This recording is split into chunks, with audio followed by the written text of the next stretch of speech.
Hi, I got a game I want to play.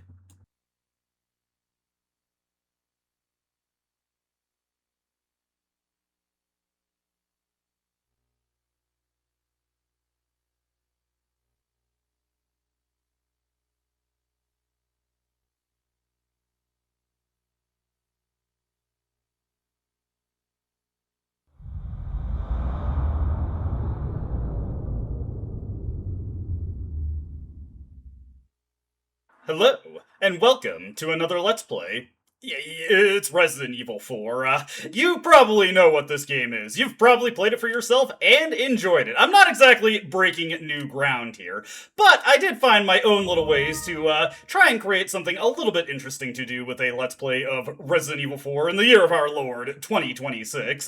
You probably noticed this game doesn't really look too much like how you might look if you boot it up on Steam, and we are going traditional with this. We are playing the original Nintendo GameCube version, the NTSCU version, the very first edition, full release of Resident Evil 4. Quite a few differences between this version and future releases of the game, and quite a bit of missing content. You probably already noticed there's no extras menu, and instead the Mercenaries and Assignment Ada submode are just directly on the title screen along with your start, load, and options. There is no Separate Ways campaign either. That is not a thing in the GameCube version. Now, for content that is not in this version of the game, I do, of course, have the Steam release of the game in order to fill in the gaps, so we will be getting the full Resident Evil 4 experience. Speaking of differences, right off the bat, once we go to start our game, we got another one here. There is no easy mode. The original NTSCU version of Resident Evil 4 did not have an easy mode, so you do not get the starting shotgun that you would if you chose to play on an easier difficulty, nor would you be spared the challenges that await you on normal and especially professional, which of course is what we will be playing on. Professional locks the difficulty scaling of Resident Evil 4. It has an adaptive difficulty system. The enemies and challenges thrown at you get tougher depending on how well you're doing. Professional just dispenses with that and locks everything at its hardest, though the game still has adaptive elements such as its item drops, which we'll get into in due time. So with that out of the way, let's fire up Professional mode and start Resident Evil 4. Resident Evil 4. Yeah, like that guy said. When we get to select our file, or start your file, if you have beaten the game previously, you get a selection of costumes, the special or normal costumes. Obviously, the normal costumes is what you have by default. The special costume does actually have a mechanical benefit, and on future releases of the game, it's a pretty darn useful one. Honestly, even on this version of the game, it is pretty darn useful, because the effect that it replicates is not relevant until the very end of the game. We're just going to be running with normal, though. I can't be taking ridiculous costumes or unfair advantages, so let's start with our normal attire.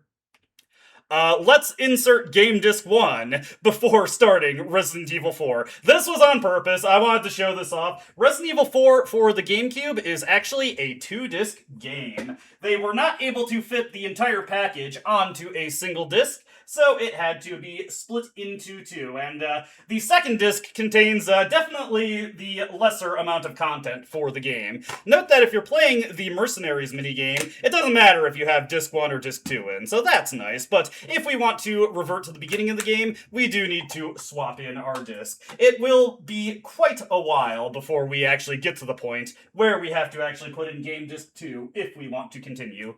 Let us just put in that disc and continue on.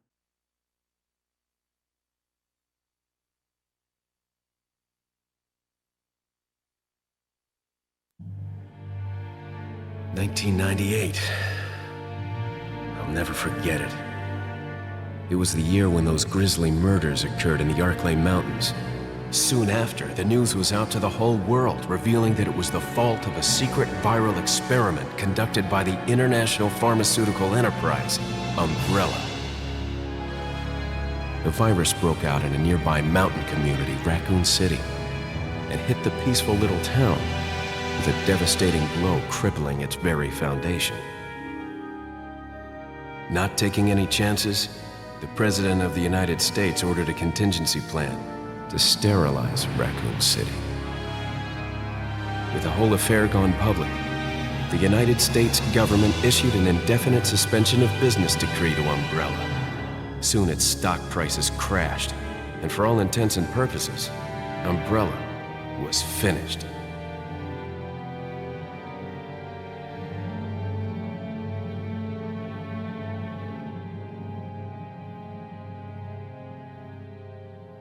Six years have passed since that horrendous incident.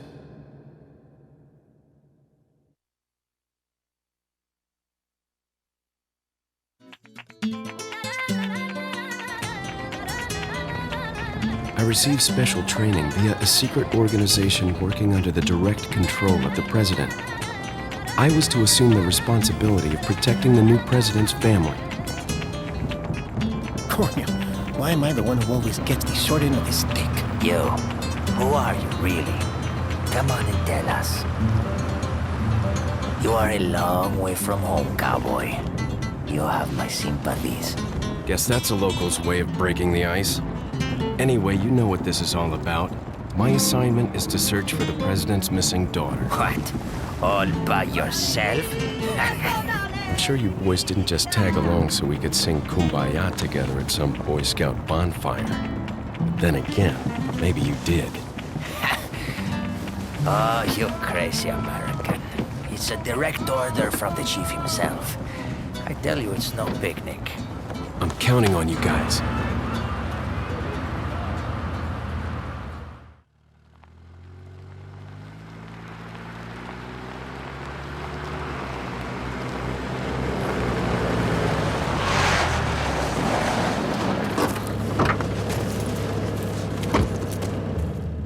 It was right before I was to take on my duties of protecting the president's daughter when she was abducted.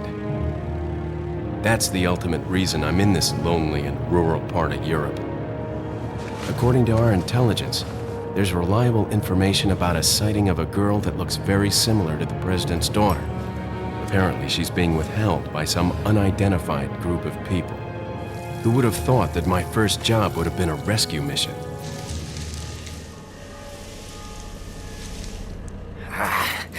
It's freezing. So cold all of a sudden.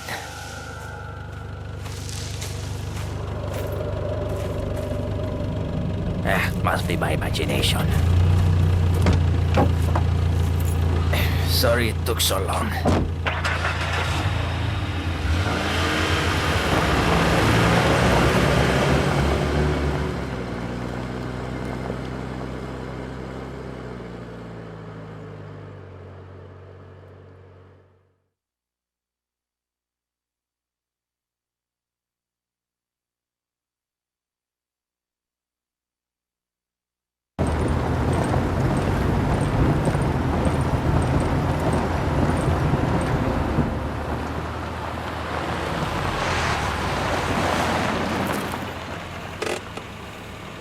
Just up ahead is the village.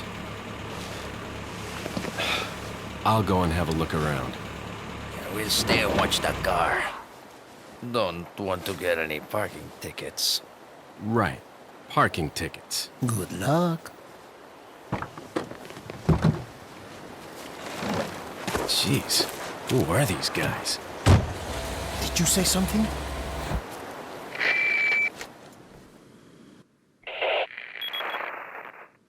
Leon, I hope you can hear me. I'm Ingrid Hunnigan. I'll be your support on this mission. Loud and clear.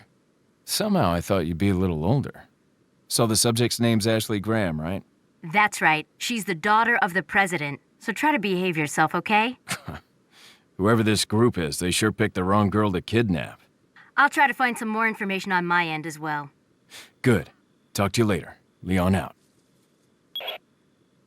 So yeah, Leon just has his own codec-style transceiver, and our mission control is Ingrid Hunnigan. Not the last time we'll see a Metal Gear Solid-inspired element in this game, but whatever. One easy-to-miss detail starting things out is that you can actually mess around with the guys in the cop car starting things out. Not exactly, Forget your makeup or something? Not exactly kitted out in a way that makes it super indicative that they're here on Policia business, but whatever. What's the matter?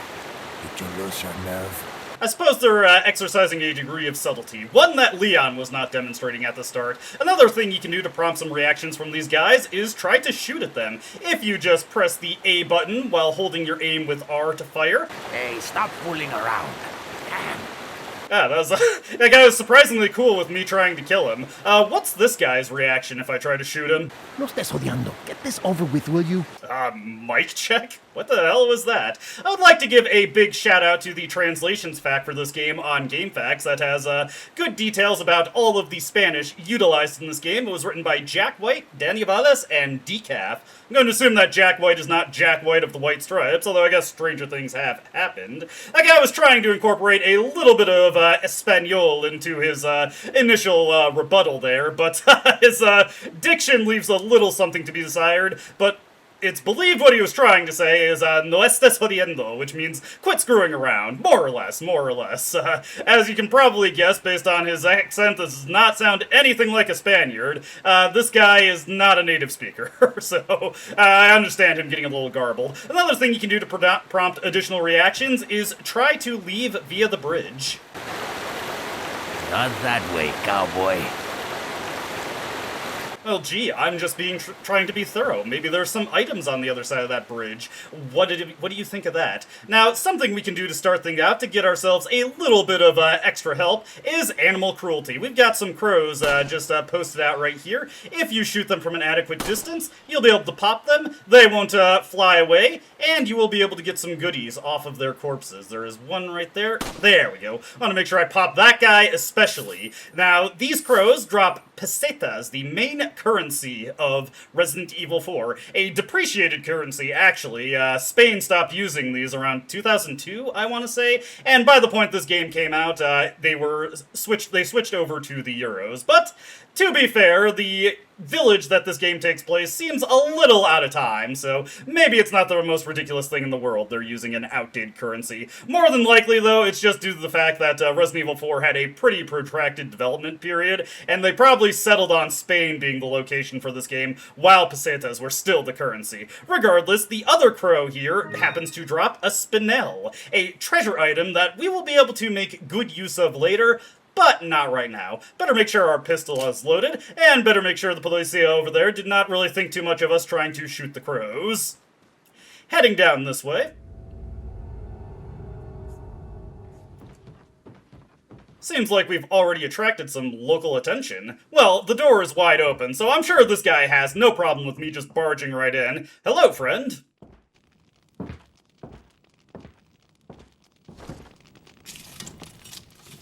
Excuse me. Sir?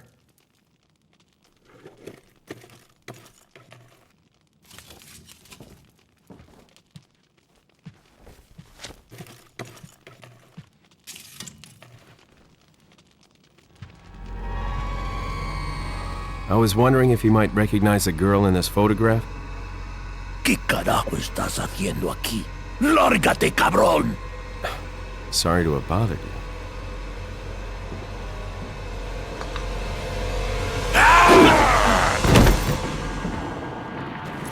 Freeze! I said freeze! If that's how you want this to go, buddy, let me show you how it's done. Overwhelm them with firepower, kick them while they're stumbled, and go for a little bit of slashing action while you're at it. Why not?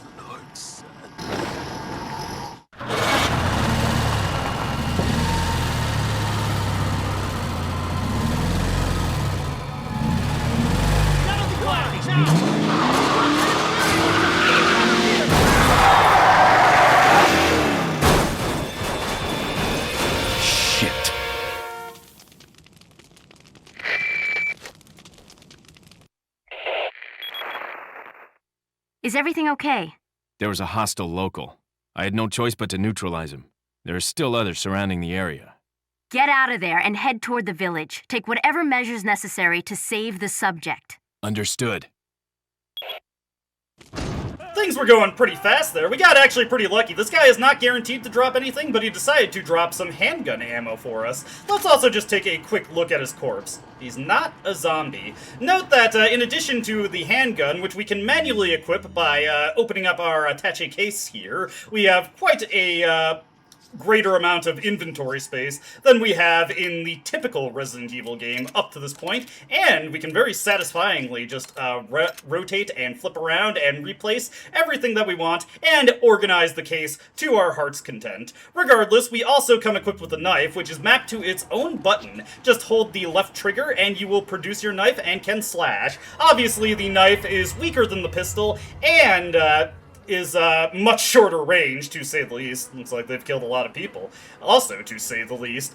I hope Ashley's okay. But if we use it at the right opportunities, such as when the enemy is on the ground and incapacitated, that can save us quite a bit of ammo in the long run. Note that in the NTSC-U version of the game, the knife's actually a little bit weaker than it is in future releases. Not only is it a bit slower, it's also just in terms of raw damage. Also, not very necessary, but very cool. This immediately puts us in the path of 3 enemies. Note the barks that the enemies make there, particularly the cry of "Detrás de ti, imbécile." That means, ooh, did I just get a lucky one-shot kill on that guy? I did indeed, hell yeah. That was a non-head pop critical. Note that you can also knock enemies out of their incoming attacks if you hit them with a well-placed shot. Not even a well-placed shot, just a shot in general will usually rob them of the opportunity to attack you. Note that the enemy corpses at this point do not dissipate. These guys will persist in the game world for just a little bit longer. Another easy-to-miss secondary scene here is if you go back towards the police car, you'll find that the bridge out is in shambles, and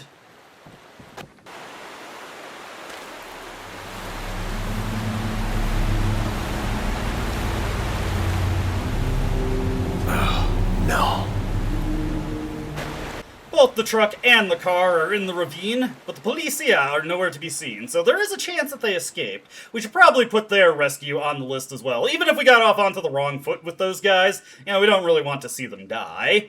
Heading out into here, we've got a typewriter which we can use to save our progress, as is tradition for the Resident Evil series. No ink ribbon required in this game. You can save until the cows come home, as much as you want. Get some more pesetas here. These crates are not guaranteed to have any particular item, though I think this one right here is.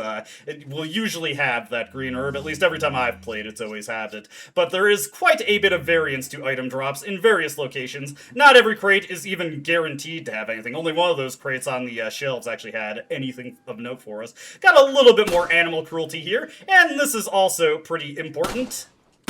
Particularly the one that was waiting on the signpost. If we take that guy out, we get a hand grenade. Grenades are very powerful items in the early game. As you can imagine, we can chuck this and it will create a powerful explosion that will pretty much just insta-kill every normal enemy in its immediate vicinity. You can get more details on your weaponry by examining them. A handy explosive that will detonate several seconds after throwing it. More like a second after throwing it, but whatever. Who's counting, really? We've also got our trusty standard 9mm handgun with a variety of stats and the implication that we perhaps can better it in the future. Not super relevant right now, and actually to this handgun in particular, it's never going to be relevant, but keep that in mind for later. Hey, it's a dog. Well, I can't leave this doggy within this bear trap, so let's get this guy loose. You can also free the doggy by shooting the bear trap, though that denies you some potential assistance later. He does not find you particularly endearing if you do that for him. We've also got bear traps strewn about here, and obviously if you step in these, you will be caught in them and lose quite a bit of health, though Leon does not suffer a broken leg from having it caught in a bear trap. You can either shoot them, or as I demonstrated there, rather counterintuitively, you can also slash through them with your knife. We have a variety of traps to deal with in this game, such as these detonating tripwires. They are linked up to a little bit of dynamite. You have to find a way either around them, or you can shoot them. In this section of trees, on the right here, there are no bear traps. Let's hit this guy with a headshot. If you headshot an enemy, you can hit them with a melee kick, saving yourself some more ammo there, dealing some good damage, and also getting some crowd control. Oh, dude, this is insanely lucky and actually puts me quite over budget for firepower right now. Enemies can randomly drop things like grenades, and they are not particularly likely to do so, but that guy decided to be very generous for me, so that's actually going to help a ton, given what I'm planning to do. But like I said, you can also just shoot the tripwires from a safe distance, explosions to detonate the dynamite that way. There are fun things you can do with tripwires in certain areas where you can lead enemies into them because they don't pay much attention to them and will often destroy themselves on the tripwires, or you can wait until they're close to them and detonate them yourself by shooting them in order to instantly kill them with an explosion. Oh dear. Guess there's no sex discrimination here. Better find her fast. Well, I suppose not, Leon. I'm glad you're always a glass half full kind of guy. Some nice little details on the table here. It always just stuck out to me with the bones here. Whenever I was younger playing this game, I'd always try to shoot them to see if you could produce any items off of destroying the bones. Sadly, I was kind of outthinking myself there. Got another couple guys here. I will... Oh no! Bit of a mistake there, but that's okay. Doing things imperfectly makes things interesting, and there is going to be a way to help ourselves out later, so I'm not too pressed about taking that little bit of damage. Just trying to demonstrate what it looks like when you get hurt. Those guys don't actually accomplish much. They are going off to warn the other villagers, but, well, they don't really seem to succeed in it. And funnily enough, if you're playing on New Game Plus, those guys don't show up at all. Also hanging out in this hut here. Oh, that was a very ill-placed shot. I promise you I can do this a lot better than I'm demonstrating, but I'm not taking things super seriously. Is that a good enough cope for you? Well, anyway, let's take all of this here. Ooh, a flash grenade. Flash grenades can be thrown, and they will instantly detonate upon striking a surface, creating a blinding flash that will stun all enemies around you for about 20 seconds, and also instantly set them up for a kick. Now, if you're suffering damage like I am here, you start off with a first aid spray to help yourself out, or you could use your herbs. If you combine 2 green herbs, you can make a double herb here, and you toke that up. It heals quite a bit more health than just using one individual herb. Actually, way more than if you use 2 herbs in a row, so keep that option in mind. We can combine that up to 3 times in order to get a full healing herb, plus there are some other combining options worth keeping in mind.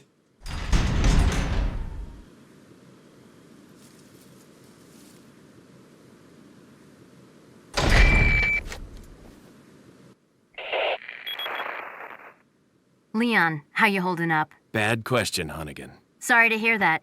I'm sending you a playing manual. Hope you find it useful. I'll take a look at it, thanks. And Hunnigan hooks us up with a playing manual.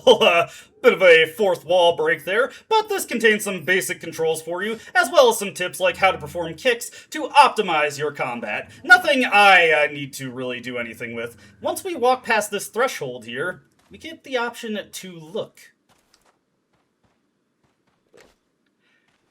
This comes up every now and again, actually mostly in the early game, but Leon has a set of binoculars he can use, and, well, there's one of our Policia allies. He's definitely seen better days. What a way to go. Fun fact about the binoculars, they actually used to have a dedicated button in the earliest builds of Resident Evil 4. There was a Japanese-only demo for the game that instead of having a knife button, you had a binoculars button, and the knife was an equipable found in your case.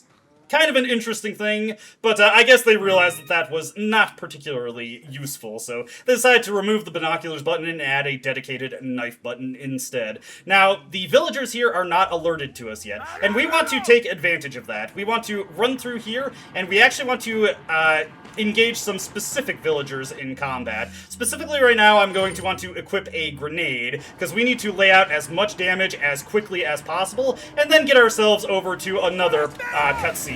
Going to throw this grenade out, that'll take that guy down, that is charging at us, and knock down this guy with the chainsaw. And we want to run up on this guy and just empty our handgun into him. I'm going to take this opportunity. Whoop! Whoop! I hear you. We can also set him up for kicks. He's a bit more resilient to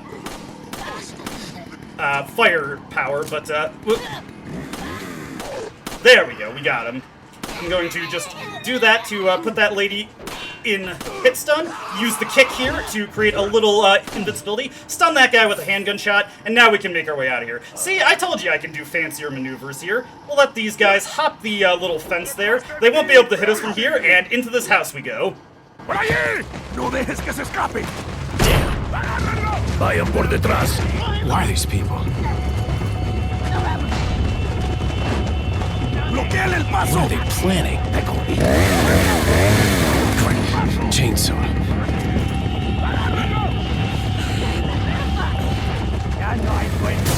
Shit. Son of a... Alright, we need to move quickly here. Let's go right up to the upstairs area to grab this shotgun right off the wall. Shotguns are always good in survival horror games. This is slower firing than our handgun, but obviously has a much better spread and way more knockdown. We can use this to handle a crowd, no problem. So let's take that. Let's grab this hand grenade from in here, grab this money while we're at it, and some extra shotgun shells right here. Only 5 though. The shotgun comes loaded with 6 shells. Do a cool little jump through the Ganados there. That is the name of the enemies in the game. And then we want to head down this way and make our way over to this path. Now that door is actually blocked off. It is barricaded, so we can't actually do anything with that. What I'm going to do here is I'm going to wait for the guy with the chainsaw, a rather questionable medical practitioner known as Dr. Salvador. We're going to wait for him to get close, and we are going to utilize the shotgun to work this crowd. And we can use the shotgun to immediately knock him down. But we do have to be careful. Okay. What I'm going to do here is wait for him to get up. Go. And then we will use this grenade to get a whole bunch of these guys at once. Alright. Switch to the handgun here. And we've got a bunch more Ganados inbound. We want to take this opportunity while Salvador is down to try and get him finished off with the handgun. Okay, wait for him to get close, and then we can switch to the shotgun immediately and send him to the ground. There we go. And fortunately, the Ganados have not honed in on my position just yet, so we can take more opportunities to pepper this guy with handgun shots. Okay, and then take the shotgun again. And just send it to the ground. Okay, the Ganados are inbound, so we need to be quick because there is a time limit of sorts here, and also a kill limit. Okay, that guy might hit me with that thrown sickle, but I'm not too pressed about that. Yeah, saw that coming, but that's okay. As you can see, we can get some pretty good juicy headshots with the shotgun there. Grab all this ammo, send that guy to the ground. Grab the 10,000 pesetas that Dr. Salvador so graciously gifts us. Took a little bit of unnecessary damage there, but that's okay. I was a little too eager to grab the pesetas and wasn't paying attention to my ammo. This is a pretty good run of this area so far. Grab all these items. Items only persist in the game world. Oh, la campana. Es hora de rezar. Tenemos que irnos.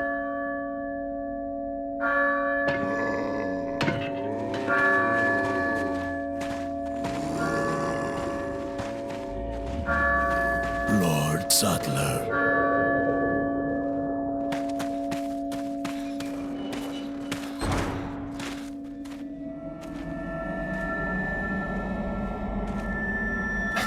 Where's everyone going?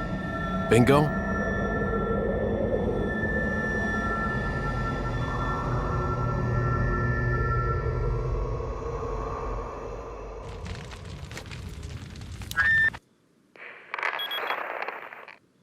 Hunnigan, I have some bad news. I've confirmed the body of an officer. Something's happened to the people here. Leon, you need to get out of there. Look for a tower and follow the trail near it. Got it. And with Leon's iconic line of Bingo Night out of the way, this game is endlessly quotable, we are now able to explore the village at our leisure without any pressure from enemies, so that wasn't too bad. I only had to use one healing item. Admittedly, it was the first aid spray, but we don't really have much in the way of max health at this point, so it's not like it would be any different than using an herb at this point. And with no pressure, we can just collect every item in the village, getting pretty good luck with grenades here. I was not expecting to get that much luck. I actually do have a particular grenade route in mind. I have certain situations where I'm going to be using every single grenade to their fullest potential to help myself out in clearing areas relatively effectively. Here we get a new type of herb found in Resident Evil 4. Okay, technically it was in Resident Evil Gaiden also, but it functioned completely differently there. The yellow herb. The yellow herb cannot be used on its own, but you can mix it with a green herb to permanently boost your maximum health. We may as well toke up with this to get that health boost. I'm not too particular about losing that green herb for multiple reasons. One, the game is just pretty generous with healing items, so I don't really have to worry that I don't have any more. But also, there is another thing we can take advantage of while in this village area in order to pad out our supply of healing items. Many of the huts that we can go into here have additional items for us, such as grenades, handgun ammo, a healing item right there, just as I was saying, and mysterious portraits. What a sinister-looking fellow. To say the least, to say the least. Not anybody I'd like to meet, that's for sure. But yeah, something to note is that there are chickens wandering all about the village, and these chickens can do something... Goodness gracious! Leon, you just demolished that boudoir that you pushed in front of the door. The Ganados cannot have that much in the way of strength if Leon can just obliterate that with a single kick. Every time I open that door, I always forget that happens. I'm just coming back through here because I want to grab the items that I missed. Those handgun bullets could potentially help you during the encounter, but just to minimize the chance of getting overwhelmed within the house, I prefer to grab the items that I want post-haste, and then get out of there immediately. Take the spinel here. We're almost done with exploring the village, just a couple things to take care of. One more hut to explore here. This one is notable for having a padlocked door inside of it. Right here. You could shoot the lock off, or you could find out that Leon's knife is made of some pretty serious material, because it can just slice right through that lock like butter. Goodness gracious. Let's take these shotgun shells here. And, hey, more shotgun shells. One thing you'll find about the NTSC-U version of Resident Evil 4 for the GameCube, I have to be that level of specific with it, because this game has had many, many different versions. It is quite generous with ammo. Enemies drop it pretty frequently, and it often comes in higher amounts when dropped by enemies and when found in the environment. Many ammo packs are worth a lot more in this version of the game. At the top of this bell tower, we find some shotgun shells, 10 in fact. You would think this is a pretty good position to defend yourself, because the enemies coming up this ladder wouldn't really be able to do too much to Leon, and you could just repeatedly shoot them off of it. But for reasons, that is actually a pretty bad idea. We'll see why in a moment, but for right now, don't really worry about it. It's locked and won't open. There's some kind of symbol on the door. Interesting. Ah, here we go. There are chickens wandering around the village, and periodically they will drop eggs for you. They can drop eggs of 3 varieties. The standard white eggs, the least effective. They can drop brown eggs, which are about on par with a single green herb when it comes to healing. And they can drop the valuable golden egg. The golden egg is a full heal. It is also very rare. I only periodically get it when replaying this game. You can harass chickens to try and prompt them to crap out another egg, though it is pretty inconsistent. I've heard that it works a bit better in this particular GameCube version, but I haven't really seen that play out. Granted, I have never spent too much time trying to farm eggs. I usually just take what I get, and to be fair, I usually get a couple before leaving this particular area, so hey, it works out for me. Plus, like I said, we were low on healing items. Speaking of healing items, we got a red herb here. If you played a Resident Evil 4 game before, you know what this does. Cannot be used on its own, but can be combined with a green herb to create a full heal. Wonderful stuff, wonderful stuff. We'll just make that right away, and put it in the case for a rainy day. Checking out a couple more huts here, not too much to see, except there's some kind of note posted here.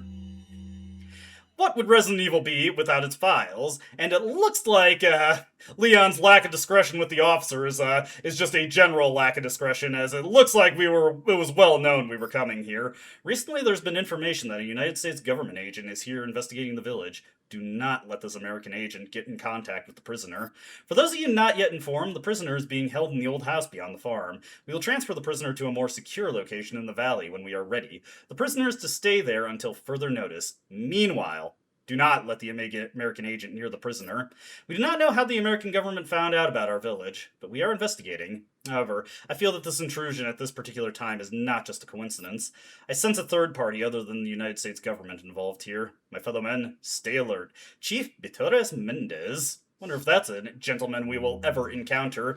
But that prisoner may be Ashley Graham, so that is definitely a lead worth looking into. So, at least we've got some amount of direction after a rather chaotic introduction to this, Spanish village? Well, they only really speak Spanish in Spain when it comes to Europe. In this, area here, something over by that tree. I'm not going to investigate it right now. There are some men at work, not in the land down under, however. We will just leave them to it because we have a typewriter right here, and we'll take this opportunity to save our progress. Now, going forward with this Let's Play, I'm going to try to do an act per video or a chapter per video. But this first one is particularly long due to all the cutscenes, so I think we can divide this one into 2 videos, so we will come back and finish off 1-1 next time. However, there's a couple things I would like to go over before we move on from this video, so let's switch over to a slightly fresher version of Resident Evil 4 real quick. Shall we?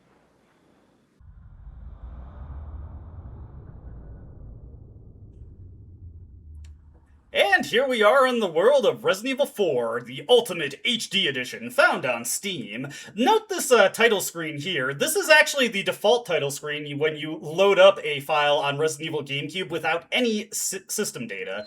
If you have beaten the game previously, though, you are immediately thrown into this title screen right here, which is unlocked upon completion of the game. Obviously, we've got a couple of distinctions here. There is a leaderboards, that you can view various clear times on the modern versions of the game. I'm going to assume a lot of these times these days are hacked. I do not think you can beat the game in 2 minutes and 39 seconds, but what do I know? I've never tried. However, the more pertinent thing to check out, of course, is the extras menu here. We've got Assignment Ada and the Mercenaries like before, but future versions of Resident Evil 4 added a movie browser which allows you to view every single cutscene in the game, and Ada's reports, which allows you to view the Ada reports from the separate ways scenario without playing to the point in the mode where you actually unlock them, if you just found them to be that darn interesting. Moving back a little bit, we will check out a new game here. As you can see, there is an easy mode. Like I said, easy mode starts you off with a shotgun, I think some extra healing items. It also makes various challenges throughout the game easier. Enemies are locked into their least threatening behavior, deal the least amount of damage, all that kind of jazz. It is pretty easy. Now, I'm not actually going to play off of this file that I'm starting right here. I would just like to show off some additional options that we have at the start. There is a Special 2 set of costumes. Also, for some reason, normal is camel case. I don't really know what the deal is with that, but whatever. Special 2 is a set of costumes that was added in the PS2 version of Resident Evil 4, not in any GameCube edition of Resident Evil 4. That's a bit of an important distinction because the NTSC-J and the PAL versions of Resident Evil 4 for the GameCube did actually introduce some balance changes and bug fixes that were not seen in America until the PS2 version. However, the additional content like Separate Ways and the Special 2 costumes, those were PS2 originals. Let's take a look at the Special 2 costume real quick. As you can see, Leon gets dressed up like some kind of gangster here. This actually does have a secondary effect with a very particular weapon in the game, but otherwise it is just there to make you look dapper. One unfortunate thing about this costume set here is that it does not reflect in the cutscenes. Now, most of the cutscenes in Resident Evil 4 are actually rendered within the game engine, and in the GameCube version, that meant that the special costume that you unlocked for beating the game, if you were wearing that, Leon would still be wearing it in the cutscenes. The PS2 version of Resident Evil 4 specifically was not capable of doing this and uses strictly pre-rendered videos. Consequently, you cannot see your costumes in the PS2 version of Resident Evil 4. Since the Special 2 costumes were introduced in Resident Evil 4 PS2, I guess they just never really felt like going back and adding the ability for these, or the capability for these costumes to be seen in the cutscenes. A bit disappointing, especially considering the secondary costume effect that this has, which we won't be seeing until much later, and it is arguably the more interesting mechanical effect of this costume set. With that established, let's instead load up a different file real quick. As alluded to earlier, Resident Evil 4 has a New Game Plus system, and when you complete the game, you can save a clear file carrying over all the weapons and money that you had at the end of the previous playthrough, in addition to gaining the ability to utilize some special New Game Plus exclusive weapons. We'll take this opportunity to show off the Special 1 costume while we're at it. I'm going to cancel out this screen. We will get to what that's about later.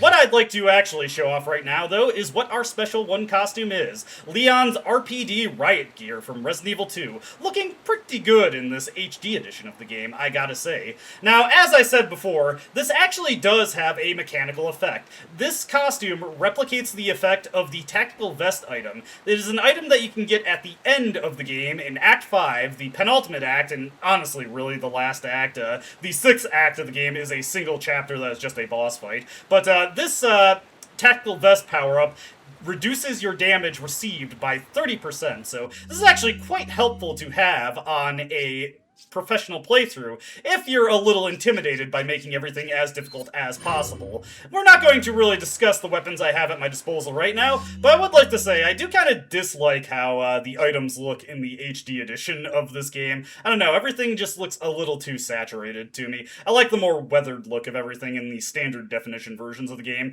That's neither here nor there, though. As mentioned previously, you can free the doggy by shooting at him.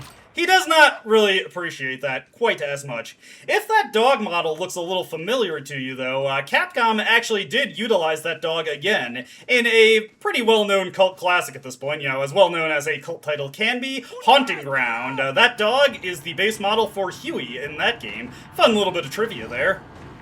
As I mentioned before, when you're on a New Game Plus file, the Ganados that warn the rest of the villagers are not there for some reason. I don't really know why that is. That seems like a bug that just never got fixed in future releases of the game.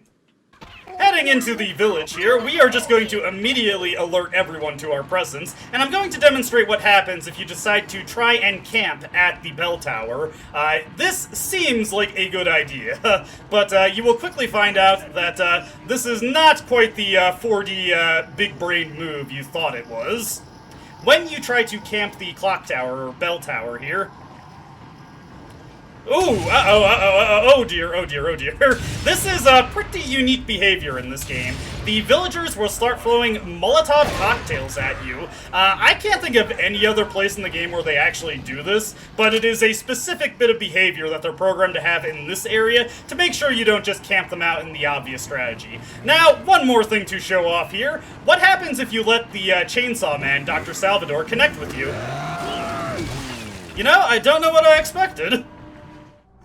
Yeah, but that is a pretty glorious way to die, I gotta say. I remember on GameSpot's old website, that was the banner image, Leon just getting his head sliced off by a chainsaw. For Resident Evil 4, that's the image that they used. Pretty funny, pretty funny. We'll have more things to go over with the HD version as we progress through the game, but I just thought those were some fun little details to show off that I really couldn't show off when trying to do a more efficient run of this area in the GameCube version. With all that said, this is where we'll be ending the video. As always, I hope you enjoyed watching. I hope to see you in the next one. Until then, though, goodbye.